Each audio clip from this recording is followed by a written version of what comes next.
3장 1절에서 9절을 통해 성장하면 문제가 저절로 풀린다라는 제목으로 하나님의 말씀 증거하겠습니다. 성장하면 문제가 저절로 해결되게 됩니다. 저는 요즘 집에서요 점점 할 일이 없는 사람이 되어갑니다. 이전에는 집에서 뭐 조립할 게 있고 뭐 만들어야 될 게 있고 고쳐야 될 게 있으면 제가 했거든요. 이제는 점점 아내가 다 하기 시작합니다.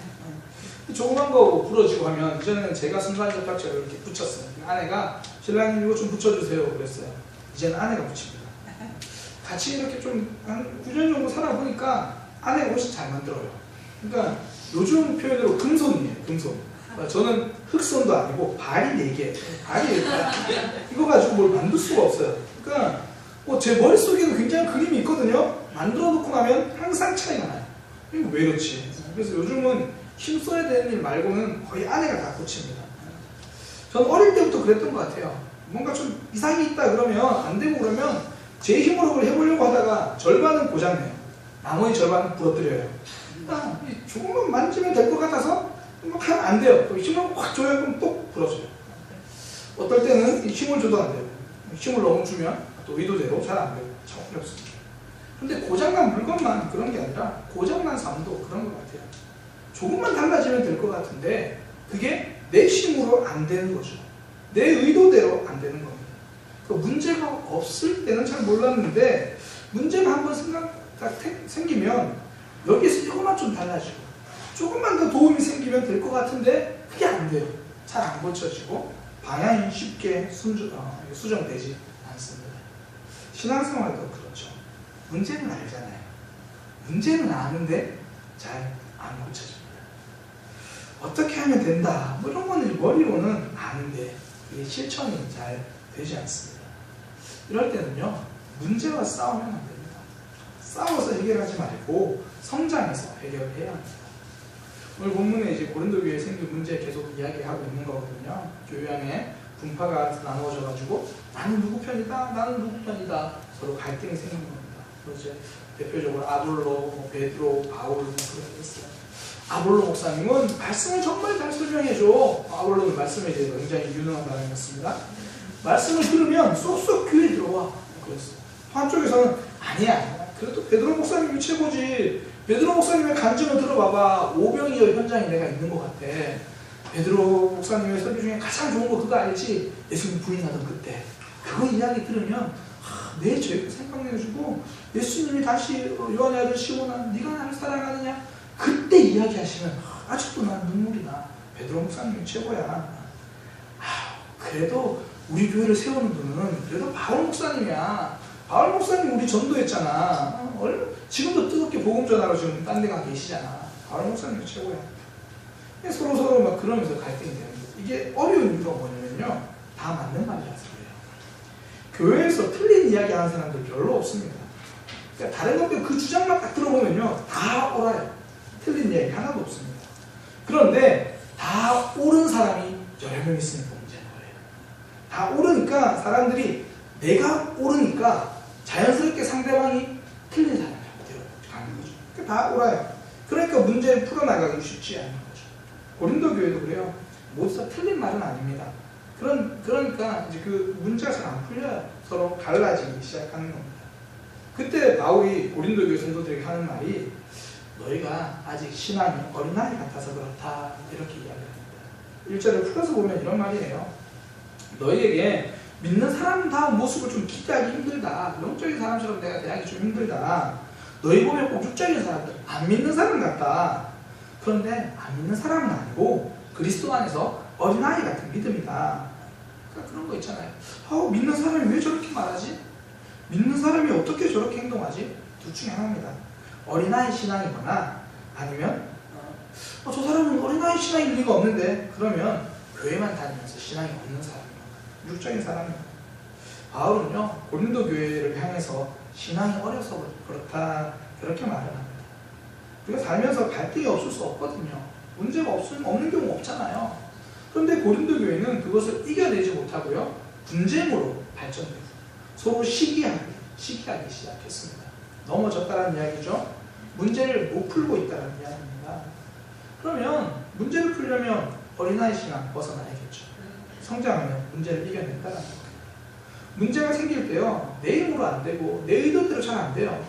그때 문제가 싫으면서 문제가 안 풀립니다. 바울이 지적한 어린아이 같다 그러면요, 성장하면 문제가 풀리는 겁니다. 야곱이 그랬어요. 야곱이 하나님 잘 모를 때는 자기 힘으로 할 때 잘 문제가 안 풀렸어요. 그러나 하루하루 살아가면서 하나님을 알아가는 거죠. 삼촌 집에서 나에게 축복하시는 하나님 알아가는 거죠. 그 약복강에서 씨를 하면서 나와 함께 하시는 하나님 알아가는 거죠. 성장하니까 나중에 에서의 문제는 저절로 해결이 되는 겁니다. 성장하면 문제가 해결됩니다. 그래서 우리 모두가 성장을 통해서요, 좀 문제에 파묻혀 있는 삶이 아니라 하나하나 해결하려고 풀어나가는 그런 삶이 되기를 소망합니다. 그러니까 어떻게 하면 우리가 성장할 수 있나, 그걸 좀 살펴보려고 하는 거예요. 성장하려면요, 말씀을 들어야 합니다. 2절에 보니까 고린도 교회 성도들에게 하는 말이, 너희를 내가 늘 젖으로 먹이고 밥으로 못 먹였다, 그렇게 이야기를 해요. 원어에는 밥이 이게 고기라고 번역되는 게 더 맞는데, 젖만 먹이고 고기를 못 먹였다, 그렇게 이야기를 해요. 이게 말씀을 이야기하는 거거든요. 말씀에 좀 이렇게 어려운 말씀, 좋은 말씀, 좀 부담되는 말씀, 그거 잘 못 가르쳤다, 못 먹였다, 그렇게 이야기를 해요. 그 이유가 뭐냐면 너희가 감당하지 못했다, 이렇게 말합니다. 감당하지 못했다. 원어 그대로 번역하면 능력이 없었다, 그렇게 말하는 거예요. 그러니까 말씀을 소화시킬 능력이 없다는 거죠. 예수님 믿으면 구원받는다, 이 말은 알겠는데 내 삶을 바꿔야 한다, 용서해야 한다, 손해봐야 한다, 그런 말씀을 소화시키지를 못하는 겁니다. 소화시킬 능력이 안 되는 거죠. 그러니까 고린도 사람들이요, 바울에게 전도받았습니다. 성도가 되고 나서 말씀을 들을 기회가 없었던 게 아닙니다. 말씀을 들었어요. 근데 그 말씀을 소화시키지를 못한 겁니다. 말씀이 목에 걸려가지고, 말씀이 명치에 탁 걸린 것처럼 답답해가지고 삼키지를 못하고 넘기지를 못한 겁니다. 구약의 이스라엘 백성들이 그랬거든요. 하나님은 선지자를 통해서 이스라엘 백성들에게 끊임없이 말씀하십니다. 이스라엘 백성들이 하나님과 멀어지면 멀어질수록 하나님은 능력 있는 선지자를 보내주셔서 크게 강하게 말씀해 주십니다. 엘리야를 보내주셨고요, 엘리사를 보내주셨습니다. 이스라엘이 남유다가 멸망할 것 같으니까 이사야를 보내주십니다. 또 그들이 완전히 멸망할 것 같으니까 예레미야 선지자, 눈물의 선지자를 보내주십니다. 전부 선지자들을 보내주셨습니다. 악하면 악할수록 더 많이 보내주신 거죠. 그런데 중요한 거는 이스라엘 백성들이 많이 듣고 무슨 말인지는 알겠는데 소화가 안 되는 겁니다. 말씀을 소화시킬 능력이 없는 거예요. 그러니까 늘 같은 모습, 같은 문제를 가지고 넘어지는 거죠. 이게 성장하지 못했다는 이야기거든요. 가끔씩 이 선지서를 읽어보시면 굉장히 좀 지루하다, 답답하다 생각이 드시는 이유가 뭐냐면, 이사야서 읽었는데 그 다음 선지자 또 똑같은 이야기 하는 것 같아요. 분명히 다른 시대에서 활동하는 선지자인데 자꾸 똑같은 이야기만 해요. 백성들이 똑같은 문제를 넘어지는 거예요. 말씀을 소화시키지 못하니까 성장이 안 되는 거죠. 지금 우리 주일날 또 말라기 살펴보고 있잖아요. 말라기 몇 번 안 남았는데, 말라기 선지자는 이 구약의 제일 마지막에 등장하는 선지자예요. 그러니까 마지막에 등장한다는 말은 말라기가 등장하고 나서 말라기 선지자 이후에 신약 시대까지 선지자들이 안 나온다는 이야기예요. 그 마지막 선지자인데 한 400년 동안 선지자가 없어요. 그러니까 학자들은 그 시기를 침묵기 이렇게 불러요. 그런데 저는요, 침묵기라고 부르고 싶지 않고 굳이 말하면 문서기예요. 문서기. 무슨 말이냐면 선지자는 없었지만 말씀이 없었던 건 아니거든요. 그때는 이제 이 말씀이 다 기록되어 있었어요. 이제는 선지자가 아니라 말씀을 보면 돼요. 선지자가 없어서 침묵기가 아니라 이스라엘 백성들이 귀를 막고 있어서 침묵기입니다. 말씀을 소화시키지 못하는 거죠. 부모님들의 오매불망 소원이 그거잖아요. 우리 아이가 내가 하는 이야기를 좀 들었으면 좋겠다. 내가 좀 해주는 이야기를 좀 소화시켰으면 좋겠다, 그 말이잖아요. 근데 그게 왜 그렇게 어려운지 우리 하나님의 심장이 다 그래요. 우리가 하나님 우리에게 해주신 말씀 우리가 소화시키길 원하는 거거든요. 똑같이 아이들이 가방 메고 학교로 가요. 선생님의 말씀을 잘 소화시키는 학생들이 있죠. 또 그거 다 걸려가지고 그거 막 머리에서 걸리고 다 걸려가지고 그 소화 못 시키고 다 내버리는 학생들 있죠. 중간고사와 기말고사라는 준엄한 심판이 있으면요, 다 드러나게 되어 있습니다. 성적이 성장한 학생들이 있고 여전히 겸손한 성적을 가지고 있는 그런 학생들도 있는 거죠. 소화시키지 못해서요. 말씀이 나에게 소화되어야 그 말씀이 나에게 힘이 되고요. 내가 자라날 수 있게 되는 겁니다. 우리 친한 친구들끼리 뭐 중마고우 뭐 이런 표현도 쓰고요. 관포지교 이런 말도 좀 씁니다. 중국 옛날에 관중이라고 하는 사람과 포수가라는 사람 굉장히 두 명 친했거든요. 그래서 그 관중과 포수의 이름을 따가지고 관포지교 이렇게 부르는데 한날은 둘이 같이 장사를 했어요. 장사를 하는데 이 포수가보다 관중이 훨씬 더 많은 이익금을 가져가는 거예요. 포수가한테 말도 안 하고. 그러니까 사람들이 그걸 보고 이 포수가를 찾아갑니다. 그래서 아니 관중은 어떻게 자기 마음대로 돈을 그렇게 많이 가져가냐. 그때 포수가가 하는 말이 관중의 집에는 딸린 식구가 많아서 그렇습니다. 뭐 그럴 수도 있죠. 이렇게 이해를 해주는 겁니다. 그 외에도 몇 가지 사건들이 있었는데요. 가장 결정적으로 어떤 사건이 있었냐면 이 둘이 제나라라는 나라에 있었는데 둘 다 왕자를 한 명씩 이렇게 가르쳤어요. 그런데 왕이 죽고 나니까 둘 중에 한 명이 왕이 돼야 돼요. 서로 그 두 왕자를 다 밀었습니다. 그 상대방 왕자를 서로 죽이려고 했어요. 그 관중이 그 포수가가 밀고 있는 왕자에게 활을 쐈어요. 근데 왕이 안 죽었거든요. 근데 나중에 이 관중 편이 졌어요. 포수가가 이겼습니다. 그쪽 왕자가 이겼는데 그때 포수가가 무슨 얘기를 했냐면 왕이 싫어. 만약에 작은 나라의 왕이 되고자 한다면 저를 등용하시고 전체 이 중국 이 천하를 다 다스리고 싶으면 관중을 등용하셔야 됩니다. 그렇게 이야기합니다. 그래서 나중에 관중이 그런 얘기를 해요. 나를 낳아준 분은 부모님이지만 나를 알아준 사람은 포수가다. 그래서 관포지교인데요. 실제로 제나라 그 왕이 관중을 등용합니다. 그리고 3일 내내 이 말을 들었다고요. 중국 이야기가 원래 좀 풍이 심하거든요. 3일 동안 잠도 안 자고 이야기했대요. 3일 동안 이야기하면서 관중이 이야기한 얘기 전부 다 들었습니다. 다 듣고 네가 한 이야기를 다 하겠다. 나중에 심지어 무슨 이야기까지 했냐면 신하들한테 앞으로 관중을 거치지 않고 나에게 말하는 일은 없도록 하라. 그 이야기를 다 들었습니다. 그때부터 제나라가 강해집니다. 신하의 충언, 신하의 바른 이야기를 왕이 소화시키기 시작하니까요. 그때부터 놀라운 일들을 시작하게 된다는 겁니다. 예수님의 제자들은요. 예수님의 말을 소화시키지는 못했어요. 예수님이 십자가에 달려 돌아가시기 전에 부활에 대해서 말씀하셨거든요. 내가 죽을 거다. 그러나 3일 후에 다시 살아날 거다. 그 말을 소화시키지 못하니까 예수님의 십자가가 두려운 사건이 되는 겁니다. 예수님의 십자가를 당하니까, 고난을 당하니까 도망가는 거예요. 그런데 이후에 예수님이 부활을 하신 예수님 만나고 나서 그 부활이 무슨 의미인지를 알고 부활을 소화시키고 나니까요. 제자들은 죽음도 이기는 사람들이 됩니다. 제자들인데도 예수님의 말을 소화시키지 못하고 듣지 못할 때는 힘이 없습니다. 성장하지 못합니다. 문제에 걸려 넘어졌습니다. 그러나 말씀을 내 속에 소화시키고 나니까 말씀이 나를 성장시키니까 이겨내는 사람이 되었다는 거죠. 제 나라의 왕은요. 나라를 다스리는 신분인데 자기를 죽이려는 신하의 말을 소화시켰습니다. 우리는요. 우리가 하나님의 종인데도 불구하고 우리를 위해 십자가에 지시고 돌아가신 그분의 말을 잘 소화시키지 못할 때도 있다는 겁니다. 말씀을 받아들이고 소화시킬 때, 순종할 때, 그때 신앙이 성장합니다. 하나님은 우리가 하나님의 말씀을 소화시키기를 원하시는 거예요. 그래서 선지자를 보내시고, 그래서 성경을 주시고, 그래서 우리에게 예배를 허락하시는 겁니다. 그런데 고린도 교회 성도들은 오늘 바울이 말하기를 말씀을 소화시키지 못했다라고 하는 거죠. 자기들이 살던 방식대로 계속 살아서 그래요. 자기가 마음대로 살아온 삶이 좀 길어서 그래요. 특히나 고린도 지역은요, 상업이 굉장히 발달한 지역입니다. 그래서 죄가 굉장히 발달했어요. 상업이 발달하면 사람들이 여러 가지 많이 음란하고 물란하고 바쁘고 죄 가운데 살거든요. 죄악이 넘치는 곳입니다. 그곳에 뿌리박고 살던 사람들이니까 말씀을 들어도 잘 소화가 안 되는 겁니다. 말씀이 옳다는 것은 알아요. 인정은 해요.